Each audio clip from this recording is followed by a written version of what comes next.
Et bonsoir tout le monde, bienvenue, sur ce live IA, donc initiation à l'intelligence artificielle qui va être présentée par qui mieux de ça que quelqu'un venu fraîchement de Lille, tout chaud, tout beau, qui va nous parler de, l'intelligence artificielle. Donc je vous présente Florent qui va nous parler de tout ça. Comment vas-tu Florent? Très bien, merci Mathieu. Eh ben, je vous laisse en bonne compagnie, je t'ajoute tes slides, si tu le veux bien et je vous dis à tout à l'heure jusqu'à 19h45 à peu près ou un peu moins, peu importe. Mais en tout cas, hésitez pas, à la fin, la zone QA où Florent, se fera un avec joie de répondre à vos diverses questions qui seront sûrement plus simples que via un lien YouTube interposé. Je te souhaite un bon talk, une bonne présentation et à tout à l'heure. Salut Florent. Merci. Hop. Donc, bonjour tout le monde, merci d'être venu m'écouter pour parler de intelligence artificielle. Donc, moi, je suis consultant à Zenica. Maintenant, l'intelligence artificielle, c'est plus exactement mon cœur de métier, mais j'ai commencé à en faire en niveau pro en 2009. Donc, j'ai fait ça pendant 4 ou 5 ans, à l'époque où c'était un peu moins à la mode que maintenant, on entendait un peu moins parler. Et une des caractéristiques qu'on a avec l'intelligence artificielle, c'est qu'il y a un grand nombre de mots qui sont vraiment propres à ce domaine-là. C'est un domaine qui touche à 3 grands domaines, mathématiques, informatique et un métier. Et on a parfois un peu de mal, quand on ne connaît pas, à savoir quel mot fait référence à quoi, dans quel contexte ou avec quel mot il peut être remplacé. Et donc le but de ce talk, c'est de faire un peu un petit tour d'horizon de ce qu'est l'intelligence artificielle, où on en est un peu maintenant, et comprendre un peu tous ces mots et à quoi ils correspondent. Donc je vais commencer de manière un peu classique, une petite mise en contexte historique pour comprendre d'où on vient. Maintenant, où on en est et pourquoi est-ce qu'on en parle beaucoup maintenant. Et on va faire un petit focus sur l'apprentissage. C'est le mot qui revient tout le temps dans toutes les techniques modernes de machine learning. Et donc on va voir ce que ça veut dire et ce qu'on entend derrière. Donc petite mise en contexte historique. Quand on parle d'intelligence artificielle, une image qui revient souvent, qu'on a vue à la télé et qui est dans l'esprit collectif, c'est les jeux d'échecs. Donc ici, on a une photo de Garry Kasparov qui a perdu en 1997 contre une machine d'IBM qui s'appelait Deep Blue. Ça a fait énormément de bruit dans la société en général, pas uniquement dans le monde des échecs ou dans le monde de l'informatique. Deep Blue, c'est quasiment devenu un nom commun que tout le monde connaît ou a entendu au moins une fois. Et je trouve que c'est assez parlant pour se rendre compte que l'IA, c'est quelque chose qui a un pouvoir au niveau sociétal. C'est quelque chose où tout le monde se sent concerné et quand il s'y passe quelque chose, quelque part en tant qu'humain, on se sent un peu touché à ça. Et c'est quelque chose qui est même beaucoup plus vieux que 1997. À la fin du XVIIIe siècle, il y avait un automate qui circulait. Les automates, c'est les noms qu'on donnait aux vieilles machines, qui s'appelait le turc mécanique. Et en fait, c'est un célèbre canular qui arrivait au fin du XVIIIe siècle. Une personne se déplaçait de ville en ville avec une machine. Elle présentait sa machine, elle pouvait même l'ouvrir pour montrer les mécanismes. Donc tout un ensemble de rouages. Et il disait que cette machine, elle était intelligente et qu'elle était capable de battre n'importe qui aux échecs. Donc c'était un canular parce que ici dans la petite trappe, il y avait un être humain de petite taille qui était masqué et qui jouait et qui pouvait voir l'échiquier par un jeu de miroir. Donc on n'est pas dans de l'intelligence artificielle, mais c'était pour montrer que c'est quelque chose qui revient de loin. Et ce sujet dans les échecs, on le voit un peu partout. En 1949, donc à l'époque où on n'avait pas encore d'ordinateur, il y avait déjà des bouquins qui sortaient et qui s'appelaient par exemple Programming a Computer for Playing Chess. On n'avait pas de langage de programmation, mais déjà on se disait, si on devait coder des algorithmes pour faire une partie d'échecs, pour jouer contre un ordinateur, comment on ferait? Donc là, vous devez vous dire: «Bah, c'est bien beau, tu es en train de nous parler de quelque chose, mais c'est quoi le rapport avec l'intelligence artificielle? Quand est-ce qu'on y est vraiment arrivé?» Donc cette photo, c'est pour montrer ce qu'on appelle le SNARK, ça date de 1951. Donc le SNARK, c'est un ordinateur qui permettait de simuler un réseau de 40 neurones formels. Et donc c'est déjà un réseau de neurones, en plus c'est des neurones formels, donc c'est exactement le même système de neurones qu'on utilise maintenant quand on parle de réseau de neurones. La différence de ce système, c'est qu'il a été constitué de 3000 tubes à vide et ils ont repris le mécanisme de pilote automatique des bombardiers B-24 qui était utilisé pendant la Seconde Guerre mondiale. Et grâce à cette machine, on était capable d'apprendre certaines choses. Donc là, la grosse limitation, c'était qu'on n'avait que 40 neurones. Mais par contre, le principe mathématique qu'il y avait derrière, c'est exactement le même principe. Un peu plus tard, en 1964, on a un chatbot qui était disponible publiquement. Donc c'était un ancêtre lointain de ChatGPT qu'on connaît maintenant. Et son objectif à lui, c'était de simuler une conversation avec un psychiatre.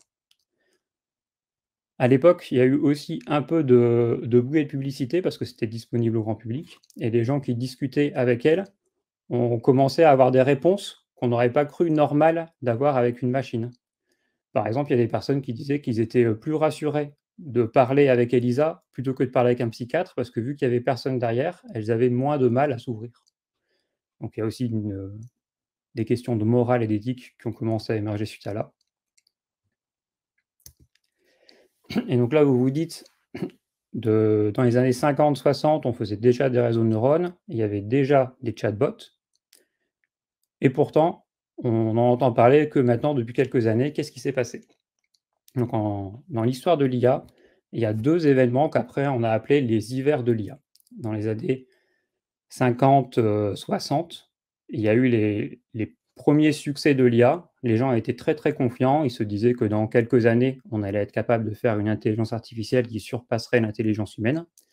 Et il y avait eu les premiers succès. Il y a beaucoup de problèmes heuristiques qui avaient été résolus.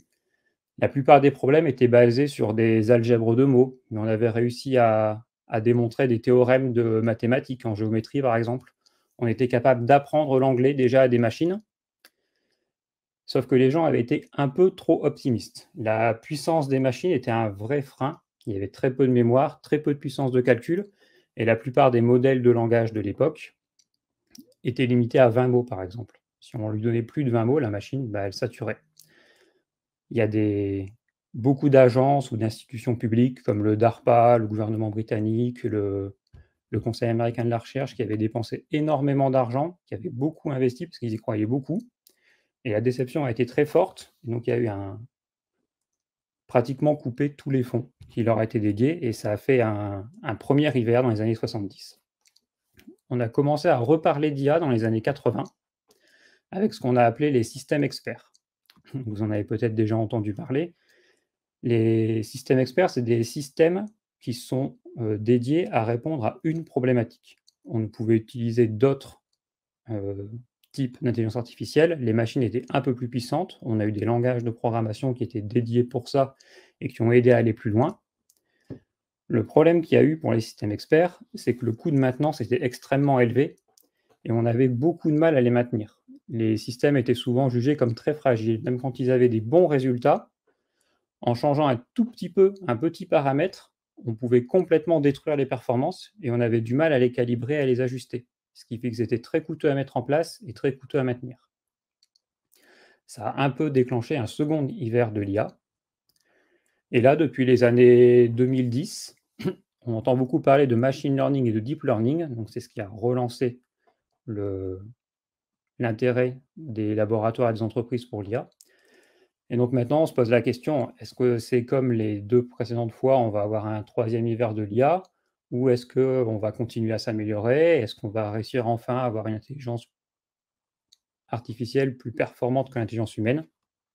Ça, on ne sait pas encore. Donc, toute cette introduction pour vous amener à maintenant, pourquoi on en reparle?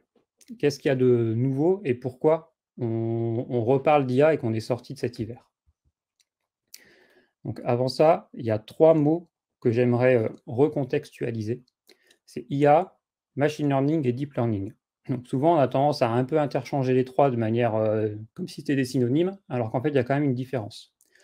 L'intelligence artificielle, c'est l'ensemble des techniques qui permettent à une machine de d'imiter un comportement humain. C'était la définition qu'on avait principalement dans les années 50-60 quand on l'a initialisé. L'idée, c'était de se dire, si quand un humain fait quelque chose, on dit qu'il est intelligent. Si la machine fait la même chose, il n'y a pas de raison de dire que la machine n'est pas intelligente, vu qu'elle a fait la même chose. Si on attribue le trait d'intelligence à l'humain pour ça, si la machine le fait, elle est intelligente. Donc c'était de l'intelligence artificielle.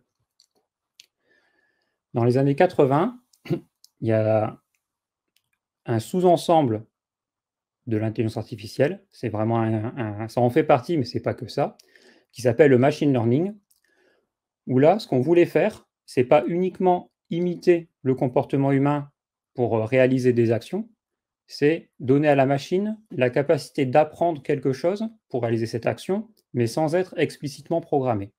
Et c'est pour ça qu'on parle de learning, on veut que la machine, elle apprenne. On ne veut pas coder ou tout définir au préalable. Et dans l'ensemble des techniques de machine learning, il y a une catégorie qu'on appelle le deep learning. Et là, c'est une technique particulière du machine learning. Donc on va voir que dans le machine learning, il y a une famille qui s'appelle les réseaux de neurones. Et il y a ce qu'on appelle dans les réseaux de neurones les réseaux de neurones profonds. Donc tout ce qui est Deep Neural Network. Et donc la contraction de Deep Neural Network et de Machine Learning a fait le Deep Learning. Et donc c'est utiliser des réseaux de neurones profonds, donc avec des couches cachées, pour faire du Machine Learning. Cette technique existe depuis très longtemps. Et il se trouve que les progrès techniques qui ont été faits ces dernières années ont énormément profité au Deep Learning. Donc le premier progrès qu'on a eu, qui ne touche pas que l'IA, mais qui a quand même énormément influencé le monde de l'informatique ces 20 dernières années, c'est ce qu'on appelle le big data. Donc le big data, c'est pas récent, on a commencé à en parler aux alentours des années 2000. À l'époque, donc l'illustration de l'époque, très jolie à l'époque, et c'est très efficace. On définissait le big data en fonction de 3 V. Donc le premier V, c'était le volume, combien de données on a. Si on a des mégas de données, ou des gigas, des téras ou des pétabits de données, on n'a pas les mêmes problèmes. Le fait de passer à l'échelle, ça apporte un nombre de problèmes, de difficultés supplémentaires. Le deuxième V, c'était pour la vélocité. Donc la vélocité, c'était à quelle vitesse nous parviennent les données et dans quel délai on veut les traiter.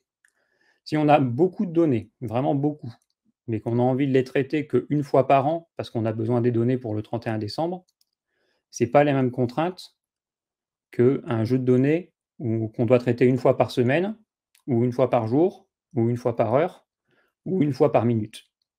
Donc il ne suffit pas d'avoir beaucoup de données, il faut aussi qu'on ait un besoin de vélocité très fort. On parle souvent de temps réel ou de presque temps réel. Le troisième V à l'époque, c'est la variété. Donc c'est aussi les formats de données. Si toutes les données qu'on traite sont dans le même format, c'est beaucoup plus facile à gérer que quand nos données sont dans différents formats. Donc on a du texte, de la vidéo et de l'audio, des bandes son enregistrées en amateur sur des téléphones ou des enregistrements radio. Le nombre de sources différentes complique aussi beaucoup les traitements. On se retrouve avec des fois des formats qui ne sont pas compatibles entre eux, ou des données qui sont ce qu'on appelle non structurées. Donc le fait d'être plutôt loin du centre de ce cercle, et plus on était proche de la bordure extérieure, on disait qu'on était dans du big data. Donc ça, c'est la représentation dans les années 2000. Maintenant, on fait des dessins plus jolis, et on a surtout compliqué ce qu'on appelle le big data en rajoutant des notions comme la véracité ou la validité, ou la variabilité des données. Mais vous avez compris le principe. Le fait que maintenant on ait des plateformes qui soient capables de gérer des volumes de données beaucoup plus gros et beaucoup plus variés, ça a donné énormément de données sur lesquelles on pouvait travailler. Et ça a aussi permis à beaucoup d'entreprises ou beaucoup d'organisations de structurer leurs données pour pouvoir les gérer. Le deuxième point technique qui est arrivé ces dernières années, c'est ce qu'on appelle le cloud. Avec le cloud, c'est beaucoup plus facile d'avoir une grosse capacité de calcul à disposition. Avant, ça demandait des investissements qui étaient énormes, donc maintenant c'est toujours pas gratuit, mais les investissements sont beaucoup plus faibles. Et il y a beaucoup plus de monde qui est capable d'accéder à la puissance de calcul nécessaire. La plupart des algos de machine learning ont besoin de beaucoup de calcul. Le deep learning a besoin d'énormément de puissance de calcul, et le fait d'avoir ça à disposition ça lui a redonné un second souffle cette dernière décennie.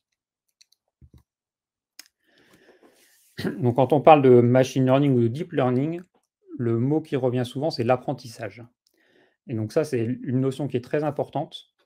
Je vais juste faire un parallèle avec le système expert pour qu'on comprenne mieux ce qu'on entend par apprentissage.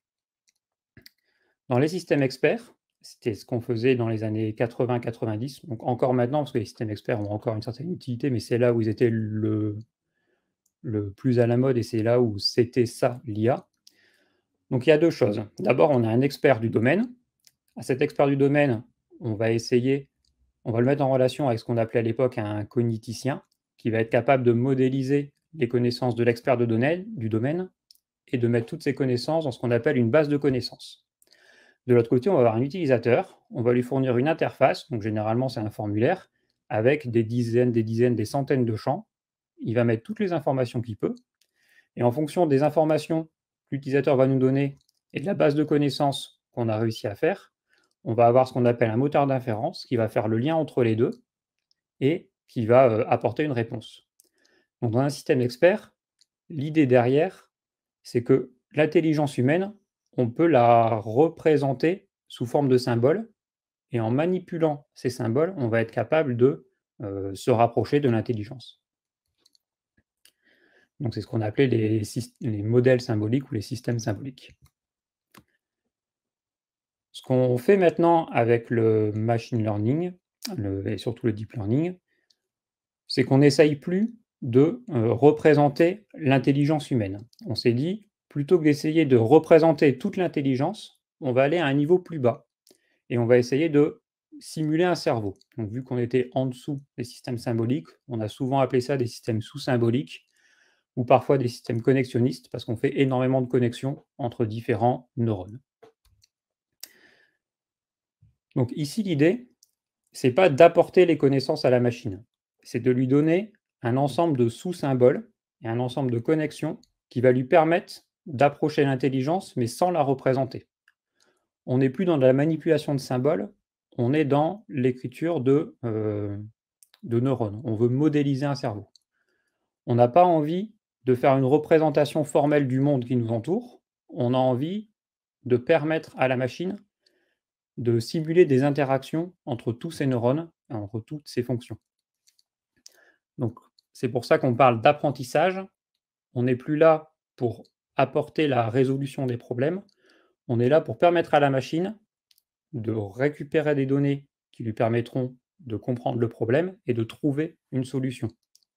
On n'est plus en train de coder un système, enfin, on n'est plus en train de coder la logique du système, on est en train de faire des statistiques, en fait, énormément de mathématiques. Donc, une des approches très courantes qu'on entend très souvent quand on parle d'intelligence artificielle et de machine learning, c'est de passer par ce qu'on appelle du pattern matching. Donc, le pattern matching, c'est quelque chose de très simple. Donc ici, c'est un exemple qu'on a pour les fiches pour enfants, et c'est exactement du pattern matching. On a une suite de cercles orange et de triangles jaunes. On identifie qu'il y a un pattern qui se répète, c'est un modèle répétitif qui se répète, et à force de voir des exemples, on va comprendre et on va être capable d'en déduire quel va être le pattern suivant. Sauf qu'en fait, on ne sait pas comment la machine va faire pour identifier le pattern suivant. Est-ce qu'elle va dire rond, triangle, rond, triangle, rond, triangle, rond, bon, moi donc le suivant c'est un triangle, ou est-ce qu'elle va se baser sur les couleurs pour identifier quel est le suivant? Est-ce qu'elle va couper le premier dixième de l'image et elle va se rendre compte que le haut de l'image pour les ronds, c'est arrondi, alors que pour les triangles c'est pointu, et on va se servir de ça? On n'en a aucune idée. Nous, on va juste lui donner des fonctions qui vont lui permettre d'identifier des patterns. Elle va trouver les patterns et dire le pattern c'est celui-ci, donc je propose cette solution. Donc ça, c'est une représentation un petit peu simpliste. En général, quand on parle de pattern matching ou de machine learning, on a une image qui ressemble un peu plus à ça. Donc là, on a nos données en entrée. Donc ici, c'est des petites pommes. On passe ça à un algorithme de machine learning.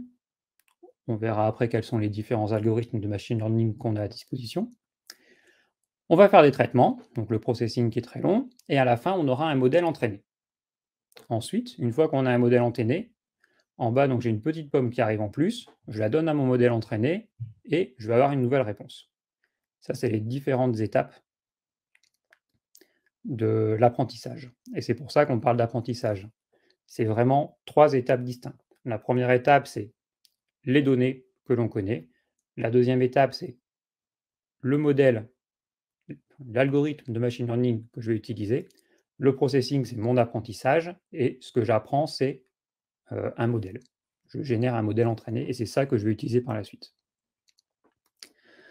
Donc dans l'ordre, les données connues. Les données connues, en général, on a des données qui sont étiquetées ou labellisées. Ici, par exemple, pour les pommes, on pourrait dire, bah, nos pommes, elles ont une couleur, elles sont rouges, elles ont une taille, environ 10 centimètres, et on lui met une étiquette. L'étiquette, c'est pomme.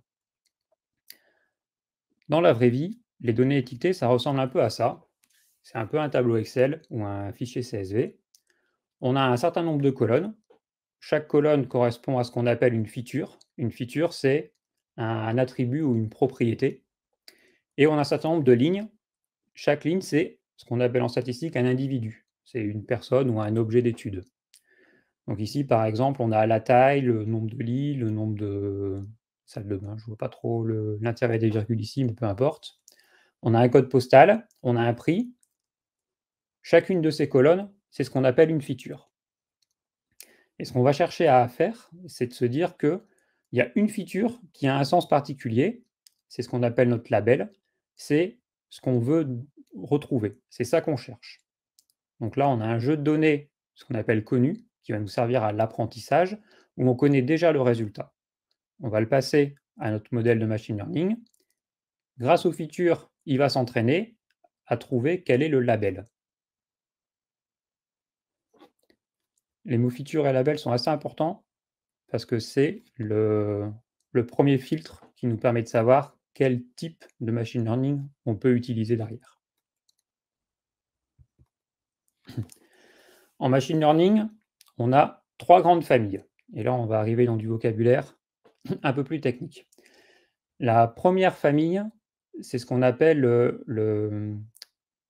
l'apprentissage supervisé. La seconde famille, l'apprentissage non supervisé, et on verra à la fin l'apprentissage par renforcement qui est un peu différent. La grande différence, entre l'apprentissage supervisé et le non supervisé, c'est le type de données qu'on va lui donner en entrée. Supervisé, ça veut dire qu'on va lui donner un jeu de données où on a le label dans les données. Donc si je reviens à mon exemple, cette colonne-ci. Si on a un jeu de données, mais on n'a pas de label, parce que justement c'est ce qu'on veut savoir et on n'a pas l'information, on ne peut pas faire de machine learning supervisé. Il y a des exceptions, mais ça reste exceptionnel, donc pour simplifier, on va se limiter à ça. Pour faire du machine learning supervisé, on a besoin de données avec des features et le label dont on a besoin. Une fois qu'on a un jeu de données avec des labels, qu'on va être capable de lui apprendre des choses et lui dire ce qu'il doit trouver, on a différents algorithmes qui sont possibles. On a par exemple la possibilité de faire des régressions. Donc, la régression, c'est quand on veut faire de la prédiction d'une valeur possible. On peut faire de la classification. La classification, c'est ma donnée, à quel groupe elle appartient. Quand on a des données, qu'elles sont propres, nettoyées, et qu'on n'a pas de label, ça ne veut pas dire qu'on ne peut pas faire de machine learning, mais dans ce cas-là, on va partir sur des algorithmes qu'on appelle de machine learning non supervisé. Et donc, on ne pourra pas faire la même chose.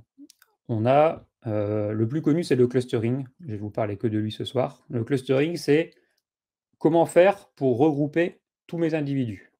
Je me retrouve avec un jeu de données qui ont beaucoup de propriétés. C'est quoi le point commun dans tous ces individus? Qu'est-ce qui les rassemble? Et là, on ne demande pas à la machine de classer en fonction d'éléments qu'on connaît. On lui demande juste de nous les regrouper en fonction de certains critères. La dernière famille, elle est un petit peu différente. C'est la plus facile à identifier. C'est l'apprentissage par renforcement parce que là, en général, on n'a pas de données. On n'a pas de données en entrée. Ça fonctionne on est capable de simuler un monde, simuler un contexte, donc il faut un simulateur. Et ça fonctionne par erreur et récompense ou punition. Quand il fait quelque chose de bien dans la simulation, il a une récompense. Quand il fait quelque chose de mal, il a une punition ou une pénalité. Et c'est comme ça qu'il va apprendre en s'améliorant. Donc ici, important de comprendre, c'est nos données, parfois elles sont taguées, parfois elles ne sont pas taguées. Quand elles sont taguées, on peut faire du supervisé. Quand elles ne sont pas taguées, on ne peut pas faire de supervisé, on fait du non supervisé. Et c'est important parce qu'on arrive, on voit souvent en entreprise, les personnes veulent faire de la prédiction ou de la classification, elles ont un jeu de données, mais elles n'ont pas la réponse. Par exemple, on nous dit, j'ai envie de savoir, je travaille dans le secteur de la logistique, je fais du transport, j'ai envie de savoir combien de temps de retard aura ma livraison. Et j'ai un jeu de données parce qu'en fait, depuis 10 ans, on a toutes nos livraisons. On est d'accord, donc ce que vous voulez savoir, c'est quel est le temps de retard. Très bien. Est-ce que dans ces 10 ans de livraison, il y a noté le temps de retard que chaque livraison a eu? Et donc là, on me dit non. Je dis, bah, dans ce cas-là, faire de la régression, donc prédire le temps de retard, sachant que dans les données d'apprentissage, il n'y a pas le temps de retard sur les livraisons précédentes, eh ben, c'est pas possible. Donc c'est notre premier conditionnement. On avance un tout petit peu. Donc dans les algorithmes supervisés, je vous parlais de régression. Donc le but de la régression, c'est de prédire une valeur en fonction d'une caractéristique donnée. Une manière simple de comprendre, c'est de s'imaginer ça en 2 dimensions. Donc on se dit, on a une seule feature. Donc ici, c'est ce qu'on appelle les abscisses. Donc c'est notre axe X. Donc là, ça va de -3 à 3, grosso modo. Et chaque point correspond à un individu. On les a représentés en 2 dimensions pour le visualiser graphiquement. Donc ici, je vois que la plupart des points qui sont à 0, bah, la valeur Y, elle est à peu près à 1. Donc ça veut dire que pour la feature, quand ma feature est à 0, mon label Y est à 1. Le but de la régression, ou du machine learning qui va faire de la régression, c'est de trouver quelle va être la fonction qui minimise le taux d'erreur pour trouver quelle est la valeur de X en fonction de Y. Donc quand on fait ça à l'école, en général, on appelle ça de la régression linéaire. Le machine learning fait grosso modo la même chose, sauf qu'il n'y a pas 2 dimensions, il y en a 10, 20, 30, 40, 100, 1000, il peut y en avoir extrêmement beaucoup. Donc là, par exemple, prédire le temps de retard, c'est de la régression. Quand on veut prédire le prix d'une maison en fonction de la surface de la maison, on est dans la régression linéaire. Un autre mot qu'on entend souvent, c'est de la classification. La classification, c'est un petit peu différent. On est toujours dans des algorithmes supervisés, donc il faut qu'on ait un label ou une étiquette. Il faut qu'on sache par avance, pour notre jeu d'entraînement, quel est le résultat attendu. Et le but, c'est de se dire à quel groupe on appartient. Donc ici, pour se le représenter visuellement, on a un exemple où on a 2 features, A et B, qu'on a représentées en X et en Y. Et le label qu'on recherche ici, c'est la couleur de notre point. Donc on a plusieurs individus, ils sont répartis un peu partout sur ma surface. J'ai des points rouges et j'ai des points bleus. Donc le but, c'est de savoir si je mets un nouveau point, par exemple en 0, 0, est-ce qu'il va être rouge ou est-ce qu'il va être plutôt bleu? Et donc on va chercher quelle est pas la fonction, ici on parle plus de vecteur, quelle est la forme, quelle forme je peux dessiner pour simplifier, qui va me permettre de dire la prochaine fois que je mets un point, si je suis dans telle forme ou dans telle autre, je serai probablement avec tel label ou tel autre label. Si ici on rajoute un point en 0, 0, il y a des chances que le label qu'on va proposer, c'est rouge. Si je suis en -2, -2, on sera sur du bleu. Et donc là, on parle de classification. On connaît nos classes et on veut retrouver à quelle classe un nouvel élément va arriver.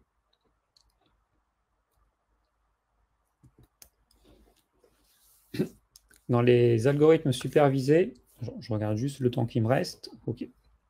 Dans les algorithmes supervisés, hop, j'ai une mini vidéo qui va vous expliquer ça. On a un certain nombre de points, donc ici ils sont tous grisés, et on ne sait pas à quoi ils vont apparaître. On sait juste qu'on veut classer tous ces groupes en 4 groupes. Donc on va créer 4 groupes, donc ici 4 couleurs, de manière complètement random. On met les points n'importe où sur notre plan en 2D. Et pour chaque point, on va regarder de quel point qu'on a mis au hasard, ce qu'on appelle ça un centroïde, de quel point on est le plus près. Donc, tous mes petits points vont se colorier petit à petit de la couleur du centroïde le plus proche. Donc, on se retrouve avec 4 groupes de points colorés. Mon centroïde, il est un peu décalé. Ce qu'on fait en mathématiques, généralement, c'est qu'on calcule le barycentre de ma figure qui est formée et je rapproche mon centroïde du barycentre. Et je fais ça par itération, plusieurs fois. Et c'est en ça qu'on a un apprentissage. Ça prend un certain temps et on répète, on répète, on répète. Et en général, on met une limite. À partir du moment où mon centroïde se déplace de moins de X distance de mon barycentre, je considère que mon apprentissage est terminé et que mon modèle est fait.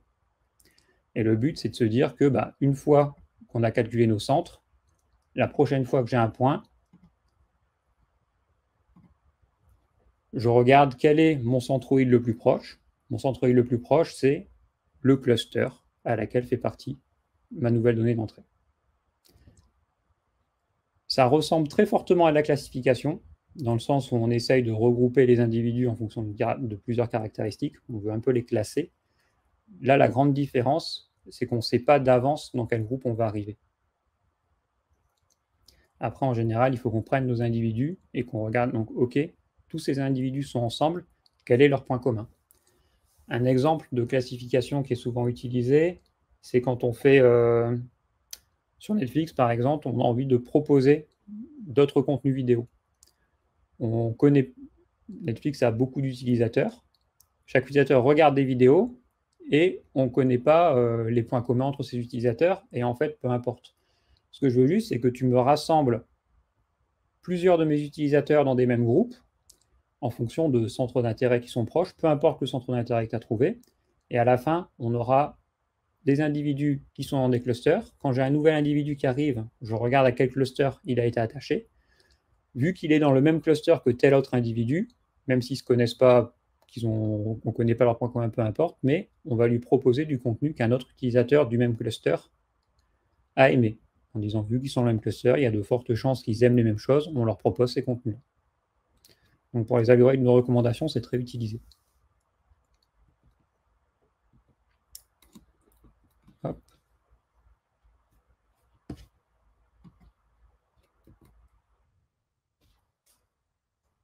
Dernier exemple que je voulais vous montrer, c'est ce qu'on appelle le renforcement. Donc ça, c'est une technique d'IA un peu différente dans le sens où on n'a pas de données d'entrée. Et donc là, la particularité, en général, c'est plus facile à comprendre par rapport à du supervisé non supervisé, c'est de se dire, nos données d'entrée, c'est, plutôt que de fournir des données, on va fournir un simulateur. Donc ici, c'est mon petit carré en haut à gauche, et c'est une représentation simplifiée du monde dans lequel on évolue. Donc là, on a le Mario dans le jeu qu'on connaît, on lui a juste fait une simulation avec que des carrés blancs et des carrés noirs. Les carrés blancs, c'est là où on peut aller et ça ne bougera pas. Les carrés noirs, c'est quelque chose où on peut interagir avec. On donne la possibilité à notre système de machine learning d'interagir avec la simulation. Donc ici, c'est appuyer sur les touches A, B, haut, bas, droite. Et quand ça agit, il a un retour. Donc il se rend compte que la petite croix rouge qui est au milieu de la simulation, elle se déplace. Et ce pourquoi c'est beaucoup utilisé dans les jeux vidéo, c'est que dans les jeux vidéo, c'est facile en général d'avoir un score. Et c'est ça qui va faire qu'on avance. Lui, il va essayer des choses, d'un seul coup, il va mourir, il ne va pas comprendre pourquoi. Il regardera son score, il verra que c'est un certain nombre. On relance la simulation. Cette fois-ci, j'ai fait un peu plus. Donc, il va finir par se rendre compte que quand on a un carré noir qui marche sur une ligne de carré blanc et qu'on saute dessus, on gagne des points. Plus j'avance dans le jeu, plus je marque des points, et ainsi de suite. Et c'est ce système de récompense qui fait qu'on est capable d'apprendre. Un exemple célèbre, c'est AlphaGo, un algorithme qui a permis d'apprendre à jouer au jeu de Go et de battre des joueurs de jeux de Go ou même d'autres IA là-dessus, où lui était complètement basé sur du renforcement, donc on lui avait même pas donné les règles au départ, il me semble. Il n'avait pas de partie d'entraînement, il a appris tout seul en jouant des millions de parties contre lui-même en accéléré. Donc le machine learning versus le deep learning. Les 4 exemples que je viens de vous montrer, que ce soit la classification, le clustering, la régression ou le renforcement, ce sont des familles d'algorithmes. toutes ces familles peuvent être faites avec du machine learning et toutes ces familles peuvent être faites avec du deep learning. Le machine learning, le deep learning, c'est des outils qui permettent de faire ça, d'utiliser une de ces familles. Avec des réseaux de neurones, par exemple, on peut aussi bien faire de la réglation que de la classification. La différence entre les deux, c'est les outils qu'ils utilisent. En machine learning classique, plus traditionnel, on a des jeux de données en entrée, on a une phase qui s'appelle de feature extraction, c'est-à-dire à partir de ce tableau de features, on va le nettoyer pour le préparer pour qu'il soit propre. On va des fois faire du feature engineering, c'est-à-dire qu'on va rajouter des features pour avoir encore plus de données. Et là, on en profite pour rajouter des données souvent qui ont du sens en fonction de notre métier. Par exemple, on a une colonne qui s'appelle âge. Dedans, on va avoir un chiffre entre 0 et 120. Sauf qu'en fait, je sais que dans mon cas d'usage, ce pourquoi je vais apprendre, le fait d'être majeur, c'est très important. Et bien, on va rajouter une colonne qui va s'appeler et majeur en mettant 0 ou 1. L'avantage du 0 et du 1, c'est qu'en termes de mathématiques et d'informatique, on peut faire plein de calculs beaucoup plus performants. Et on sait que cette feature va avoir du sens. Donc, on l'expose au modèle de machine learning. Après, on ne sait pas si lui va s'en servir, mais on lui facilite le travail en lui apportant de l'intelligence sur le métier. Donc ça prend du temps et c'est coûteux. Ensuite, on passe à un modèle de machine learning. Donc ici, c'est de la classification, visiblement un arbre de décision. Et à la fin, on a une réponse. Est-ce que c'est une voiture ou pas une voiture? En deep learning, on a les mêmes données en entrée, sauf qu'en fait, tout va passer par un système de réseau de neurones, et c'est ce réseau qui va se charger à la fois de faire l'extraction de features et la classification. On s'enlève une grosse partie de l'étape de featuring engineering, et à la fin, on a des résultats qui sont parfois très bons. Le deep learning est très très fort pour ce que je vous ai montré tout au début, pour tout ce qui est pattern matching. Dès qu'on doit identifier des patterns, donc tout ce qui est reconnaissance d'image, tout ce qui est reconnaissance vocale, tout ce qui est traitement de la langue, tout ce qui est système de recommandation, là où on a besoin de beaucoup de données et de beaucoup de puissance de calcul, le machine learning est très fort. Et le big data qui a permis d'avoir beaucoup de données et le cloud qui permet d'avoir plus facilement énormément de puissance de calcul, ça a fait en sorte que ces techniques ont explosé en performance ces dernières années. D'autres techniques de machine learning ont aussi explosé en performance, mais beaucoup moins que le deep learning. Par exemple, quand on est dans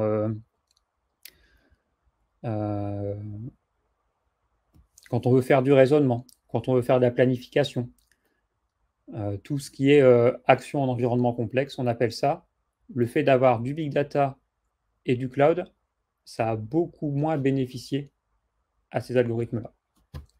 C'est pour ça que le deep learning est très très utilisé en ce moment. Donc le deep learning, c'est basé sur un système de réseau de neurones. Un neurone, c'est quelque chose de très simple. Donc là, en plein milieu, on a une fonction, et c'est une fonction qui est en général le plus basique possible. On ne veut pas qu'elle soit intelligente ou compliquée. On va avoir besoin de faire des millions de calculs dessus, donc on veut une réponse qui aille très vite. Donc il faut que ce soit quelque chose de simple. Par contre, il va avoir beaucoup d'entrées, parce qu'en fait, on va faire plusieurs couches de neurones, donc on aura potentiellement plein d'entrées. On ne va pas se dire, bah, cette fonction-là a un résultat qui va servir à telle autre fonction. On a tendance à se dire, on donne tout à tout le monde, et ce qui fait qu'une information d'entrée va avoir plus ou moins d'importance, c'est ce qu'on appelle le poids. On va mettre un poids à chaque notion d'entrée. Et c'est comme ça que le réseau s'entraîne, c'est de se dire on va pondérer les informations. Quand j'augmente le poids d'un neurone ou je diminue le poids d'un autre neurone, j'ai un meilleur résultat. Et on se dit, bon, on va tout connecter. Si une information pour un neurone n'a pas de sens, eh ben, c'est pas grave, elle aura un poids proche de 0, et après il y aura des systèmes pour les couper. Si c'est très important, on appelle ça signifiant, on le garde. Ensuite, on introduit souvent dans ce qu'on a en bas une notion de biais. Pour éviter que notre modèle soit trop dépendant de notre donnée d'entrée, on appelle ça de l'overfitting, qu'il soit trop proche de ce qu'on lui apprend et qu'il n'y ait aucune tolérance à l'erreur. Des fois, on biaise. On se dit, bah, tu me dis un truc, tu me dis que c'est vrai, bah, 10% du temps, on va inverser ta réponse, juste pour éviter que ce neurone-là prenne trop d'impact. Et ensuite, on a une fonction d'activation en fonction du score. Est-ce qu'on l'active ou on n'active pas la réponse? Un neurone formel, à lui tout seul, il ne fait pas grand-chose. L'intérêt, c'est quand on commence à avoir plusieurs couches de neurones. Donc ici, on en a un très simple. On a 2 neurones en entrée, c'est là où on fait rentrer les informations. On aura une sortie et il y a 6 neurones au milieu. Et on voit qu'ils sont tous connectés les uns aux autres. Et c'est ça qu'on appelle le deep learning. Nous, on a la main sur l'input layer, nos entrées. On récupère le résultat à la sortie. Par contre, tout ce qui se passe entre deux, bah, c'est ce qui est deep, c'est ce qui est profond, c'est ce qu'on ne connaît pas ou qu'on a du mal à évaluer, on perd en explicabilité, on appelle ça. Hop. Je voulais vous faire une petite démo. Je ne sais pas si j'ai le temps. Il est 9h43. Moins de 2 minutes, ça va être compliqué, je pense. Hop. On la fera plutôt pendant la session de questions ouvertes, si c'est ce qui vous intéresse le plus. J'espère que je ne suis pas allé trop vite sur les notions. J'ai un peu restreint le scope, mais ça fait beaucoup de choses, surtout quand on ne connaît pas. Si vous avez des questions, on va se retrouver dans la zone Q&A. Bon, et ben donc je vais couper ici et on se retrouve dans la zone de questions-réponses pour parler de vive voix.